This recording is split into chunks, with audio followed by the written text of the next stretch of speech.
जय स्वामिनारायण विद्यार्थी मित्रों, बायोलॉजी ई विद्याना क्लास में आपનું स्वागत है। चैप्टर चाले छे प्रचलन अने हलनचलन। આપણે આજે જોવાની છે કંકાલ સ્નાયુની રચના। કંકાલ સ્નાયુને રેખિત સ્નાયુ કહેવાય। કેમ રેખિત કહેવાય આજે રચના શીખીશું તો જ ખ્યાલ આવે ને। ऐच्छिक स्नायु केम कहेवाय ए खबर पड़ी जाए कि हाथ पगना स्नायुमां आवेला छे। अने कंकाल स्नायु एटले कहेवाय कि कंकाल साथे जोडाण धरावे छे। ए पण हाथ पगना हाडका साथे जोडाण धरावता होवाथी कंकाल कहेवाय। ऐच्छिक स्नायु शुं करवा बोलाय? आपणी इच्छा मुजब हलनचलन दर्शावे छे एटले। रेखित शुं करवा कहेवाय? आजे जोईशुं એટલે ખબર પડશે। कोलेजन युक्त संयोजक पेशीना संपुट छे। टूंकमां शुं आवेलुं छे? कोलाजन युक्त संयोजक पेशी। घणा स्नायु जूथनुं એટલે स्नायुओनुं बंडल होय। सावरणी जोई छे? सावरणी सावरणीनो हाथो आपणे हाथमां लईए ने ए हाथानी अंदर केटली बधी नानी मोटी स्टीक एनुं एक बंडल छे। एवुं आपणा मसल्स छे, स्केलेटोन मसल्स कहेवाय। कंकाल स्नायु शुं आवेलुं छे एमां? नंबर 1 स्नायु कोषरस। ए कोषरसनी फरते स्नायु तंतुपड। जेम कोई कोष होय तो एने कोषरस होय एम स्नायु कोषरस एटले अंदरनो कोषरस। स्नायु तंतुपड कोषरस पटल तंतुपड। स्नायु तंतुपड शुं धरावे? स्नायु तंतुपड अने स्नायु तंतु। स्नायु तंतु शुं धरावे? घणा बधा कोष केंद्र एटले बहुकोष केंद्री होय। अंदर स्नायु रसजाळ छे जे आपणे अंतःकोष रसजाळ कहीए ए। स्नायु कोष रस कीधो ए छे। केल्शियम संग्रह स्थान, केल्शियमनुं संग्रह संचयधानी होय अने स्नायु तंतुको आवेला छे। तो स्नायु कोषरस, स्नायु तंतुपड, स्नायु तंतु। स्नायु तंतुमां कोण छे? घणा कोष केंद्रो, स्नायु कोष रसजाळ, स्नायु रस, केल्शियम संचयधानी अने स्नायु तंतुको। आकृति द्वारा समझवानुं छे, एने आपणे समजीशुं। स्नायु तंतुको केटला प्रकारना छे? 2 प्रकारना।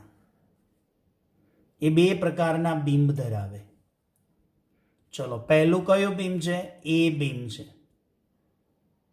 ए बीम एटले गेरू बीम, जेमां जाडा सूक्ष्म तंतुको आवेला छे। मायोसिन प्रोटीनना बनेला। जो आकृति परथी थोड़ीक समझ लईए। ए बीम क्यां छे?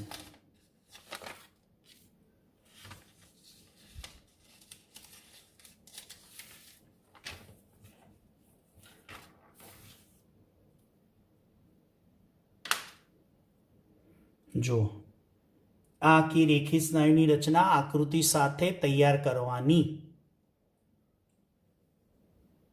आने कहीशुं आपणे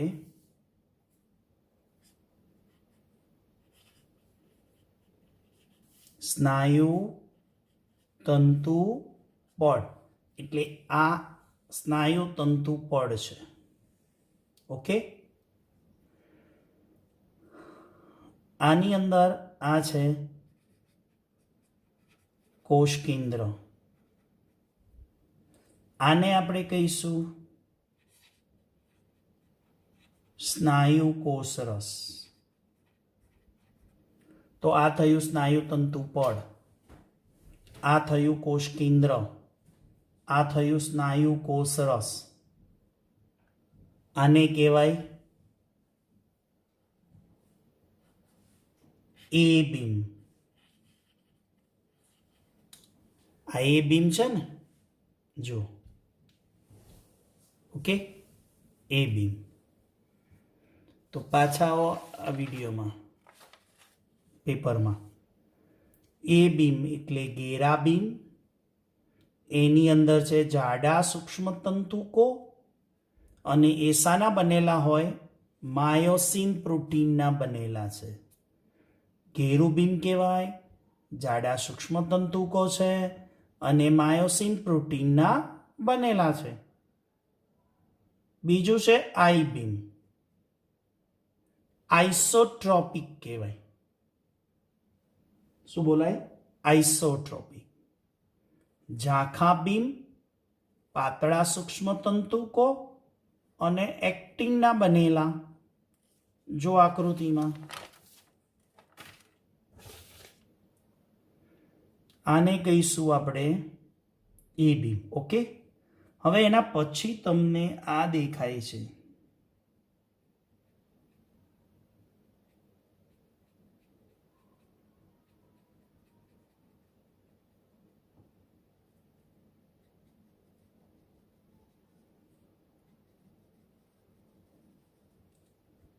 આ જે દોરું છું ને, કયા બીમ છે? આઈ બીમ છે.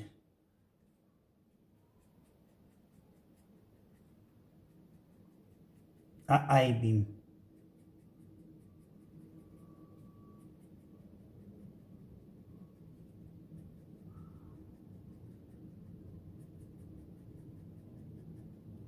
ચલો, આને મારે કહેવાના આઈ બીમ. તો એક થયા આપણે એ બીમ, જેમાં આપણે કીધું ઘેરા છે, જાડા છે, એટલે જાડા સૂક્ષ્મ તંતુકો છે. એ બીમને ઘેરું બીમ, જાડા સૂક્ષ્મ તંતુકો, માયોસિન પ્રોટીનના બનેલા. આઈ બીમ એટલે શું? ઝાંખું બીમ કહેવાય. એની અંદર પાતળા સૂક્ષ્મ તંતુકો છે.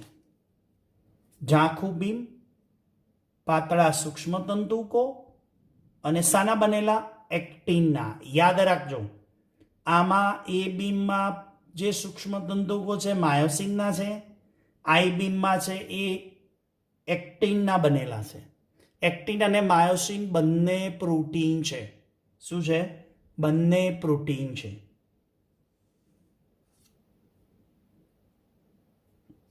આ બંને સૂક્ષ્મ તંતુકો એક્ટિન અને માયોસિન સળિયાની જેમ સમાંતરે ગોઠવાય. હવે જો અહીંયા રેખિત કેમ કહેવાય? ઘેરું બીમ, ઝાંખું, ઘેરું બીમ, ઝાંખું બીમ એ એક જ રેખામાં ગોઠવાયેલા છે. જુઓ, ઊભા સળિયાની જેમ.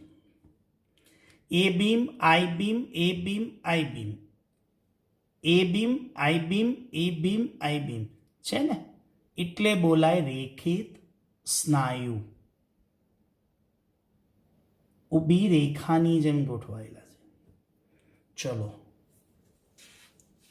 હવે ઝેડ બીમ એટલે શું?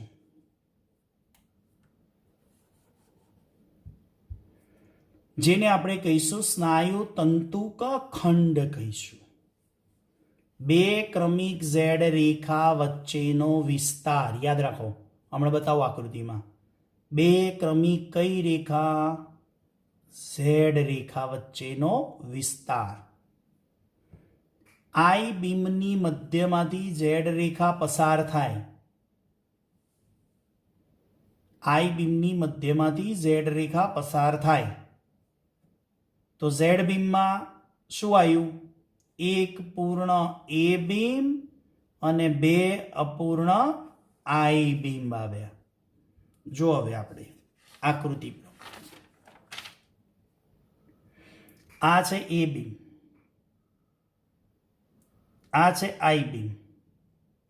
ઓકે, આને આપણે કહીશું ઝેડ લાઈન એટલે રેખા. આ પણ શું કહેવાય? ઝેડ રેખા. આને પણ શું કહેવાય?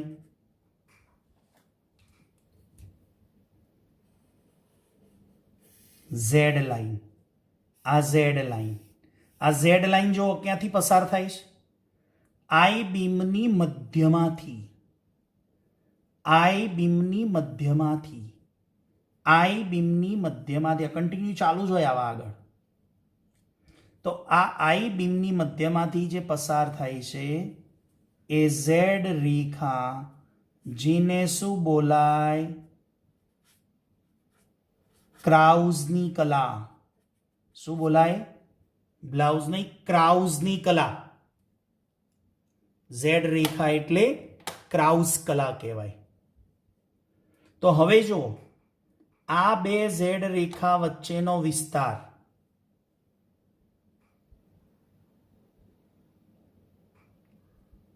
થયો ને, બે ઝેડ રેખા વચ્ચેનો વિસ્તાર અહીંથી માંડીને અહીંયા સુધી. તો અહીંથી ઝેડ રેખાનો વિસ્તાર અહીંયા સુધી થાય.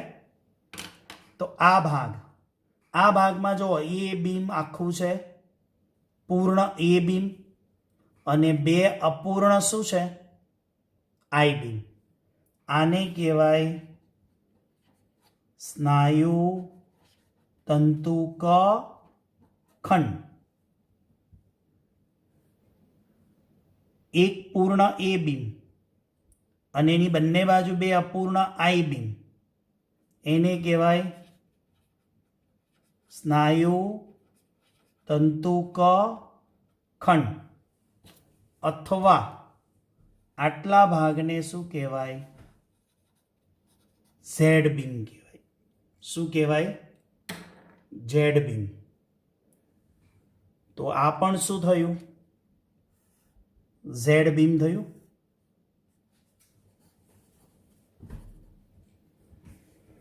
આ પણ શું થયું? Z beam. એટલે સમજણ પડે છે? સ્નાયુ તંતુ ખંડ એટલે જ ઝેડ બીમ. ઝેડ બીમનો અર્થ શું કરશો? બે ક્રમિક ઝેડ રેખા વચ્ચેનો વિસ્તાર. બે ક્રમિક ઝેડ રેખા વચ્ચેનો વિસ્તાર એટલે ઝેડ બીમ. બે ક્રાઉઝ કલા વચ્ચેનો વિસ્તાર એટલે ઝેડ બીમ. ઝેડ બીમને શું બોલાય? સ્નાયુ તંતુક ખંડ બોલાય. તો સમજો, આ એક સ્નાયુ તંતુક ખંડ, આ બીજો સ્નાયુ તંતુક ખંડ. હું આની ચર્ચા કરું છું. આ સ્નાયુ તંતુક ખંડ, આ બીજો સ્નાયુ તંતુક ખંડ, અહીંયા આગળ સ્નાયુ તંતુક ખંડ હોય. તો આવા સ્નાયુ તંતુક ખંડ, સ્નાયુ તંતુક ખંડ, સ્નાયુ તંતુક ખંડ. તો આને શું બોલાય?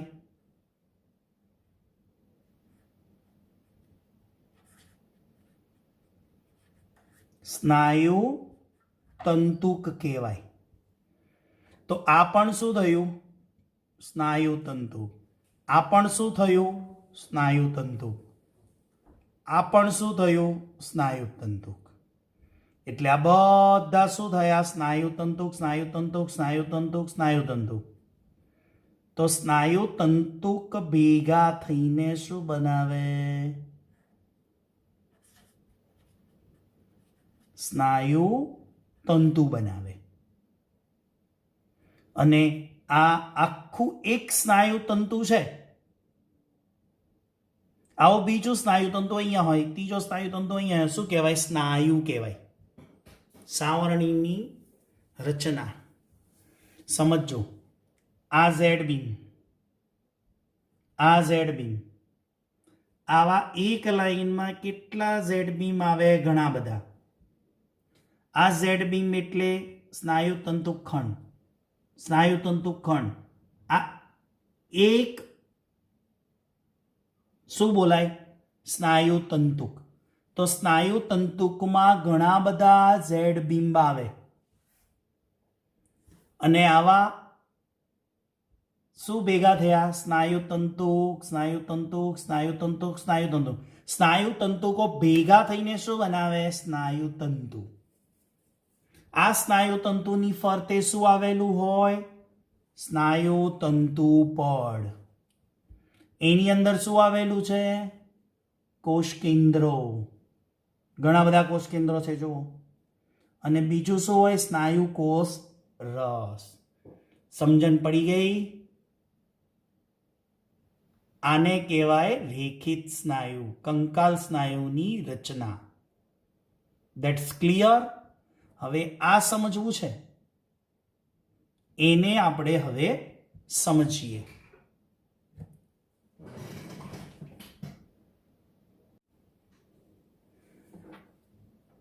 આપણી ચર્ચા ચાલે છે કંકાલ સ્નાયુની, અને એની અંદર આપણે જોયું કંકાલ સ્નાયુની રચના. હવે આ જે ભાગ જોયો એની અંદર તમને સમજાયું, આ આકૃતિને આપણે આડી કરી નાખીએ. સમજો, આ આકૃતિને આપણે આડી કરી નાખીએ, મેં આડી કરી નાખી. પણ એમાં કેટલો ભાગ? તો આ ઝેડ રેખા, આ લાલ લાઈન એટલે ઝેડ રેખા, ઝેડ રેખા, ઝેડ. ઓકે, માત્ર ને માત્ર કયો ભાગ શીખવાનો છે? ઝેડ બિંબ. ઝેડ બિંબ એટલે શું? તો આટલા ભાગને શું કહીશું આપણે?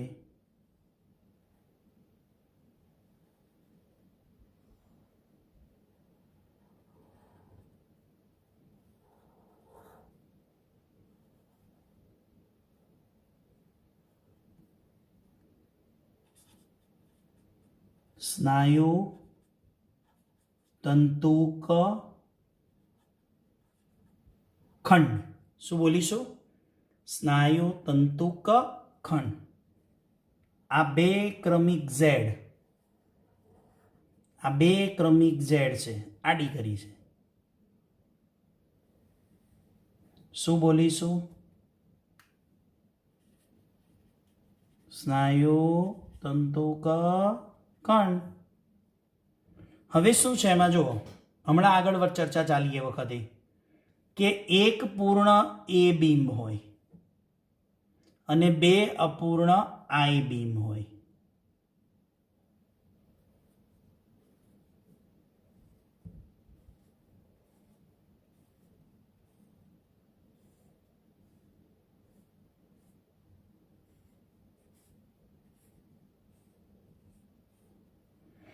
આ એ પૂર્ણ એ બીમ છે.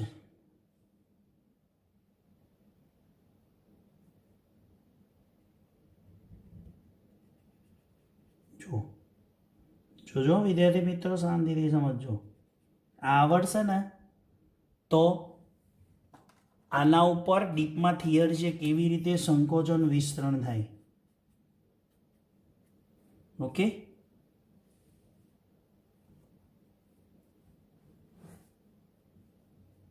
બરાબર છે. ઓકે, આ આખું શું થયું? એ બીમ. આખું એ બીમ ધરાવે છે.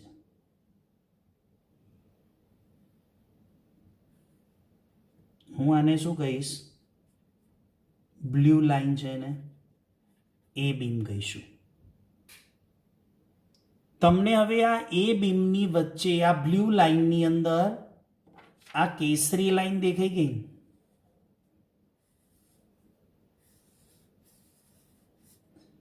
આ બ્લુ એટલે કોણ? માયોસિન. કોણ? માયોસિન સૂક્ષ્મ તંતુઓ. આ બધા માયોસિન છે અને આ બધા એક્ટિન છે. તો આ શું થયું? અપૂર્ણ આઈ બીમ. આ આઈ બીમ છે. આઈ આઈ આઈ અપૂર્ણ આઈ બીમ. અડધું અહીંયા છે. આઈ આઈ આઈ આઈ આઈ. તો આ અડધું આઈ બીમ અહીંયા છે અને અડધું આઈ બીમ બહાર હોય. એટલે કે આ આઈ બીમ, અપૂર્ણ આઈ બીમ, આ બાજુનું અપૂર્ણ આઈ બીમ અને પૂર્ણ એ બીમ, એને કહેવાય સ્નાયુતંતુ ખંડ. એક પૂર્ણ એ બીમ અને બે અપૂર્ણ આઈ બીમ. એક પૂર્ણ એ બીમ, એની બંને બાજુ બે અપૂર્ણ આઈ બીમ, બે ઝેડ વચ્ચેનો વિસ્તાર. હવે થોડું ઝૂમ કરીને જોયું તો ખબર પડી કે એ બીમની વચ્ચે તો કોણ આવી ગયું છે? એક્ટિન. આ માયોસિન તંતુ છે. કોણ છે? માયોસિન. આ કોણ છે? બ્લુ માયોસિન છે. એની વચ્ચે કોણ આવી ગયા? એક્ટિન. આ એક્ટિન. તો માયોસિન ની વચ્ચે એક્ટિન સૂક્ષ્મ તંતુકો આવી ગયા. પણ એક આ વિસ્તાર જુઓ,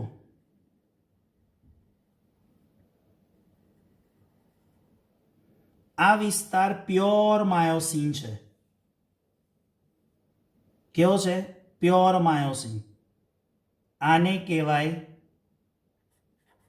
એચ બીમ. એચ બીમ એટલે શું? કે માયોસિનનો એવો વિસ્તાર, યાદ રાખો, એચ બીમ એટલે શું? માયોસિનનો એવો વિસ્તાર, માયોસિનનો એવો વિસ્તાર કે જ્યાં આઈ બીમ હોતું નથી. માયોસિનનો એવો વિસ્તાર કે જ્યાં એક્ટિન પસાર થયેલા હોતા નથી. તો તમને અહીંયા આ માયોસિનનો વિસ્તાર છે, ત્યાં એક્ટિન દેખાય છે. આટલા ભાગમાં તમને ક્યાંય એક્ટિન સૂક્ષ્મ તંતુકો દેખાય છે. ગ્રીન છે એ એક્ટિન છે, બ્લુ છે એ માયોસિન છે. તો આ માયોસિનનો એક એવો વિસ્તાર છે કે જ્યાં એક્ટિન આપણને દેખાતા નથી. એને કહેવાય એચ બીમ. હેન્ઝની રેખા બોલાય. શું બોલાય? એચ બીમ એટલે હેન્ઝની રેખા. બચ્ચનની રેખા નહીં, હેન્ઝનની રેખા. એટલે કે એ બીમની વચ્ચેનો વિસ્તાર જ્યાં એક્ટિન સૂક્ષ્મ તંતુકો પસાર થયેલા નથી. તમને એચ બીમની વ્યાખ્યા પૂછાય, ડેફિનેશન પૂછાય કે હેન્ઝનની રેખા એટલે શું અથવા એચ બીમ એટલે શું, તો એ બીમ એટલે કે માયોસિનનો એવો વિસ્તાર કે જ્યાં એક્ટિન સૂક્ષ્મ તંતુકો પસાર થયેલા નથી. એની સંપૂર્ણ માહિતી આપણે આકૃતિ દ્વારા સમજ્યા. તો ખ્યાલ આવી ગયો. આ થઈ રેખિત સ્નાયુની રચના. બધું ડિટેલિંગ છે. રેખિત સ્નાયુની રચના, એની અંદર આપણે ડીપમાં ગયા, ઝૂમમાં ગયા, એટલે કે ડીપ ઝૂમ કરીને સમજ્યા આકૃતિને. આના ઉપરથી આપણને આ બરાબર સ્ટડી કરીને રાખજો કાલ સુધીમાં, ચોપડીમાં વાંચીને સમજીને. તો જ આના ઉપર આગળની થિયરી છે સ્નાયુઓનું સંકોચન. આ એક્ટિન અને માયોસિનનું સંકોચન શીખવાનું છે. આપણે બોડીમાં કઈ રીતે સ્નાયુઓ સંકોચન અને વિસ્તરણ કરે ને એને સમજવું છે આપણે.